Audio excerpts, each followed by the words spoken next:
श्री कृष्ण गोविंदे हरे मुरारी ए नाथ नारायण वासुदेवा। हरे कृष्णा। आप सभी के दिन शुभ हो। आज 24 जनवरी दिन शनिवार है और माघ मास शुक्ल पक्ष के षष्ठी तिथि है। षष्ठी तिथि देर रात 12:40 तक रहेगा और ब्रह्म मुहूर्त सुबह 5:32 से सुबह 6:23 तक रहेगा। आज के पंचांग आपको बता दें, अभिजीत मुहूर्त दोपहर 12:28 से दोपहर 1:13 तक रहेगा और सरस्वती माता की विसर्जन यानी पूजा वंदना के लिए सुबह 5:58 से 7:14 तक समय आपका सबसे शुभ मानी जाती है।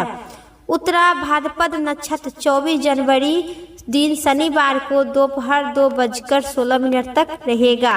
शिव योग 24 जनवरी को दोपहर 2:02 तक रहेगा और आज के 24 जनवरी दिन शनिवार के सूर्य उदय सुबह 7:14 से सूर्य अस्त शाम 6:27 तक रहेगा।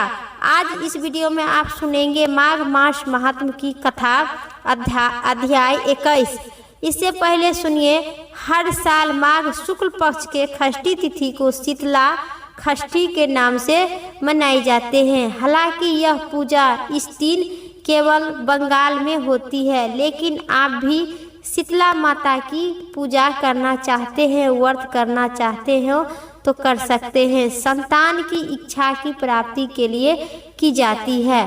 आज के दिन व्रत रखने से संतान पक्ष की ओर से सभी खुशखबरी और आनंद सौभाग्य की प्राप्ति होती है। इन महिलाओं इस संतान की प्राप्ति की इच्छा के लिए इस व्रत को अवश्य करनी चाहिए। अब सुनिए धन समृद्धि और बरकत देने वाली सीता माता की कहानी। यह कहानी सीता माता कहती थी और श्री राम इसे सुना करते थे। एक दिन श्री राम भगवान को किसी काम के लिए बाहर जाना पड़ा तो सीता माता कहने लगी कि भगवान, मेरा तो 12 वर्ष की नित्य नेम का कहानी है। अब आप बाहर जाएंगे तो मैं अपनी कहानी किसे सुनाऊंगी। श्री राम ने कहे कि तुम कुएं की पाल पर जाकर बैठ जाना और जो वहां स्त्री औरत पानी भरने आएंगे उसे अपनी कहानी सुना देना। सीता माता कुआं की पाल पर बैठ जाती है। एक स्त्री आई। उन्होंने रेशमी की जरी की साड़ी पहनी रखी थी और सोने के घड़ा लेकर आई। सीता माता उसे देखकर कहती है कि बहन, मेरा 12 वर्ष का नित्य नेम की कहानी सुन लो। वह स्त्री बोली कि मैं तुम्हारी नित्य नेम की कहानी सुनूंगी तो मुझे घर जाने में देर हो जाएगी और मेरी सास मुझे डांटेगी। उससे कहानी नहीं सुनी और वह चली गई। उनकी रेशम जरी की साड़ी फट गई, सोने के घड़ा मिट्टी में बदल गया। सास ने देखा तो पूछा कि किसकी दोस्त अपनी सिर पर लेकर आई है। बहू ने कही कि कुएं पर एक औरत बैठी थी, उन्होंने कहानी सुनने के लिए कही, लेकिन मैं नहीं सुनी, जिसका फल यह मिला। बहू की बात सुनकर अगले दिन वह साड़ी पहनकर और वही घड़ा लेकर सास कुएं की पाल पर आई। सास को वही माता सीता बैठी मिली तो माता सीता ने कही कि बहन, मेरी कहानी सुन लीजिए। सास बोली कि एक बार नहीं, एक बार छोड़ो, मैं तो 4 बार आपकी कहानी सुनूंगी। आपकी कहानी सुनकर ही मैं अपना घर जाऊंगी। सीता माता ने अपनी कहानी शुरू कर दी। फिर सीता माता ने कहे, बहन यह पहले सुन लो। यह कहानी सुनने से जो भी मुरादें होती है वह पूर्ण हो जाती है। अन्न धन की भंडार भरती है, सुख संपत्ति और अखंड सौभाग्यवती की प्राप्ति होती है। फिर सास बोली, बहन तुम अपना कहानी एक बार नहीं, मुझे तो 4 बार ऐसी कहानी सुनने हैं। तुम अपना कहानी शुरू करो, मैं आपकी कहानी सुनूंगी। तो फिर सीता माता अपनी कहानी शुरू कर दिए। राम आए लक्ष्मण आए, देश के पुजारी आए, नित्य नेम के नेम लाए, आओ राम बैठो राम, लपसी रसोई जियो राम, माखन मिश्री खाओ राम, दूध बतासा पियो राम, सूत के पलंगा मोठो राम, साल दुसाला ओठो राम, साल दुसाला मोठो राम। जब बोलू राम ही राम, राम समारे सबका काम, खाली घर भंडार भरे, सबका बेड़ा पार करे, श्री राम जय राम जय जय राम। सास बोली कि बहन कहानी तो बहुत अच्छी लगी। कहानी सुनकर सास घर चली गई और उनकी साड़ी फिर से रेशम की जरी में बन गई, मिट्टी के घड़ा सोने में बदल गया। बहू कहने लगी कि सासू माँ आप ये सब कैसे हो गया। सास ने कहा कि बहू तू दोष लगाकर आई थी और मैं अब दोष उतार कर आई हूँ।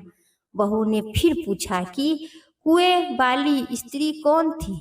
सास बोली कि वे सीता माता थी, वे पुराने से नए कर देते हैं, खाली घर भंडार भर देते हैं, माँ लक्ष्मी की बास घर में कर देते हैं, आदमी की जो भी इच्छा होती है उसे पूरा कर देते हैं। बहू बोली कि ऐसी कहानी तो मुझे भी सुनना चाहिए।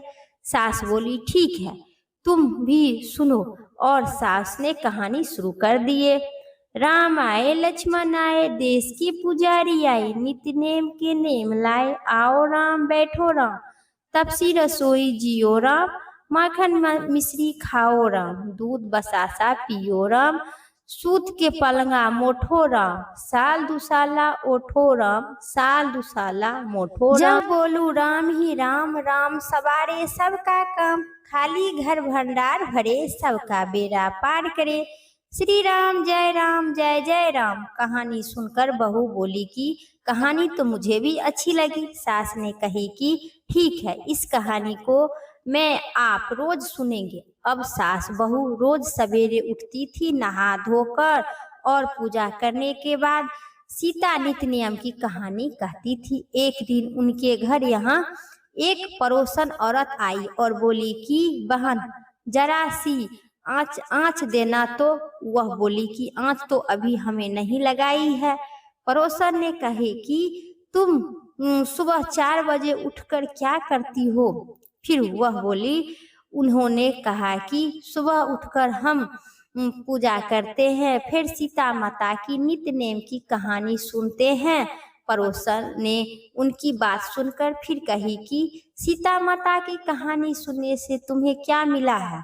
वे बोली कि इनकी कहानी सुनने से और सभी के घर में भंडार भर जाते हैं, सारे काम सिद्ध होता है, मनुष्य की जो इच्छा रहती है वो पूर्ण कर देते हैं। पड़ोसन कहती है कि बहन ऐसी कहानी तो मुझे भी सुना दो।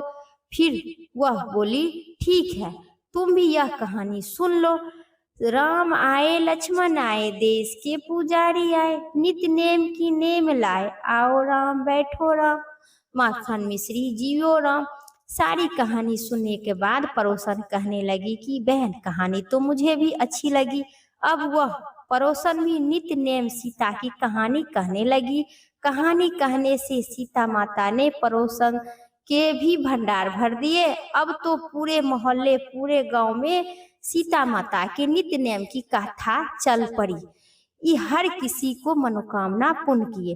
हे सीता माता जैसे उस पड़ोसन को भंडार भरे, उसी प्रकार जो कथा सुनते हैं हुंकार भरते हैं सभी को मनोकामना पूर्ण करना और अखंड सौभाग्यवती की प्राप्ति देना। बोलिए सीता माता श्री रामचंद्र भगवान। भगवान कहते हैं कि जो मनुष्य इस अध्याय या बताए गए पाठ और महत्व कथा को उनसे अचल भक्ति होगी सुनने से, और उन्हें धर्म कराए में सिद्ध प्राप्ति होती है।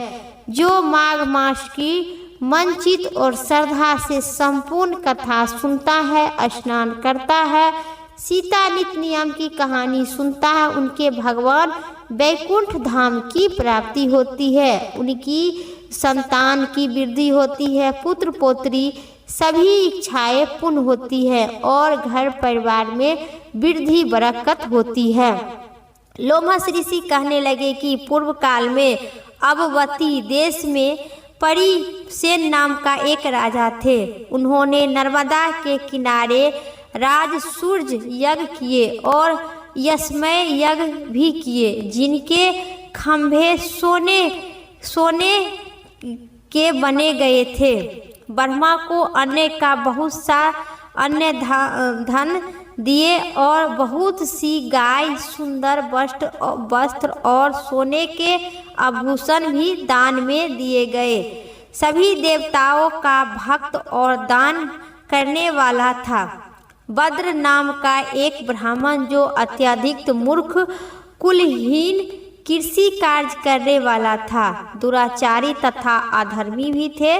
वह भाई बंधुओं का त्याग हुआ इधर उधर घूमता हुआ देव गोत्री के साथ प्रयाग में आए और माघ में उनके साथ 3 दिन तक स्नान किए। वह तीनों दिनों में ही निष्पात होकर फिर वह अपने घर चले गए। वह ब्राह्मण और राजा दोनों एक ही दिन मृत्यु को प्राप्त हुए। मैंने इस दोनों को बराबर इंद्रलोक में रखा। तेज रूप वाला स्त्री, वस्त्र और आभूषण में दोनों समान थे। ऐसा देखकर उन्होंने महात्मा को क्या कहा जाए। राज सूर्य यज्ञ करने वाला स्वर्ग का दुख भोगकर फिर भी जन्म लेते हैं, परंतु संगम में नहाने वाला जन्म जन्मांतर तक रहित हो जाते हैं। गंगा और यमुना में संगम की हवा के स्पर्श से ही बहुत से दुख क्लेश नष्ट हो जाते हैं और इससे अधिक क्या हो सकता है। और किसी भी तीर्थ किए गए और पाप माघ मास में प्रयाग में स्नान करने से सभी नष्ट हो जाते हैं। और पिशाच मोचन नाम का एक पुराण इतिहास सुनाता हूँ, जिससे इतिहास को यह कन्याएं और तुम्हारा पुत्री भी सुने, उससे उनको स्मृति प्राप्त होगी। पुराने समय में देव दर्बु नाम का एक बड़ा गंभीर और वेदों का प्रयत्न एक वैष्णव ब्राह्मण थे। उन्होंने पिशाच को निकट देखा और वेद निधि ने कहने लगे कि यह कहाँ का रहने वाला है, किसका पुत्र है, किस पिशाच को उन्हें मुक्ति किए हैं, आप विस्तार पूर्वक सब कथा सुनाइए। लोमहर्ष ऋषि ने कहने लगे कि विकल्प से निकली हुई सुंदर सरस्वती के किनारे पर उनका स्थान था। जंगल के बीच पुण्य जल वाली सरस्वती बहुत थी। वह वन में अनेक प्रकार के पशु भी थे, विचरते थे। उस ब्राह्मण के श्राप के भय से वन में बहुत सुंदर चलती रही और वन के चैत्र रथ के समान था। उस जगह धर्मावती देव सुंदरी रहा करते थे। उनके पिता का नाम सुदामा सुमित्र था और वह लक्ष्मी के वरदान से उत्पन्न हुए थे। वह सतदेव आत्मा का स्थित रखता था। गर्मी में अपने नेत्र सूर्य की तरफ रखता था। वर्षा में खुली जगह पर तपस्या किया करता था। हेमंत ऋषि ने सरस्वती सरोवर के बैठता हुआ और त्रिकाल संध्या करता था। जितेंद्र और सत्यवती भी थे। अपने आप गिरे हुए फल को पतियों को भोग करता था और उनका शरीर सूखकर हड्डी मात्र हो गए थे। इसी प्रकार के प्रभाव से उनका शरीर अग्नि के समान प्रज्वलित हो गया। प्रेम से कहिए विष्णु भगवान की जय। एक लप्सी थी, दूसरी तपसी थी। तपसी हमेशा भगवान की तपस्या में लीन रहा करता था। लप्सी रोज 1.25 सेर की लप्सी बनाकर भगवान को भोग लगाकर स्वयं जीम लेता था। एक दिन दोनों लड़ने लगी। तपसी बोला, मैं रोज भगवान की तपस्या करती हूँ इसलिए मैं बड़ा हूँ। लप्सी बोला, मैं रोज भगवान को 1.25 सेर के लप्सी लगाकर भोग लगाती हूँ इसलिए मैं बड़ा हूँ। नारद जी वहां से गुजर रहे थे। दोनों को लड़ता देखकर उन्हें पूछने लगे कि क्यों लड़ रहे हो।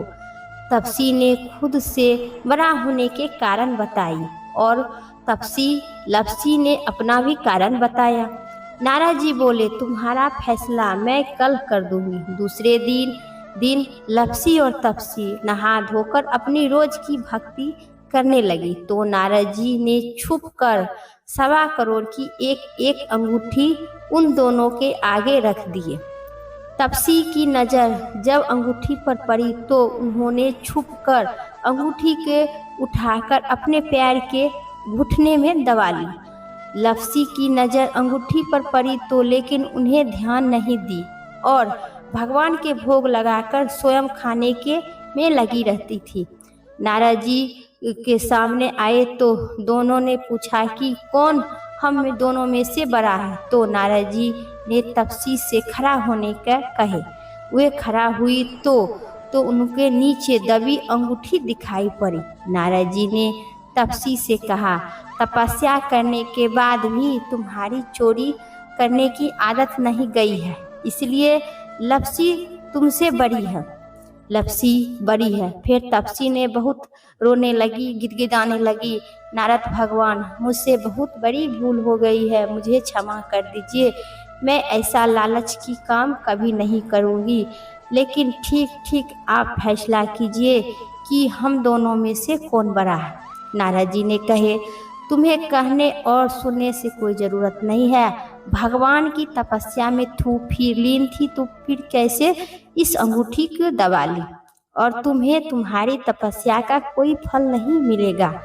तपसी शर्मिंदा होकर माफ़ी मांगने लगी। उन्होंने नारद जी ने से पूछा कि मेरी तपस्या का फल कैसे मिलेगा। नारद जी ने कही कि यदि कोई गाय और कुत्ते की रोटी नहीं बनाएगी सो फल तुझे मिलेगा। यदि कोई ब्राह्मण को भोजन करवाकर दक्षिणा नहीं देगा सो फल तुझे मिलेगा। यदि कोई साड़ी के साथ ब्लाउज नहीं देगा सो फल तुझे मिलेगा।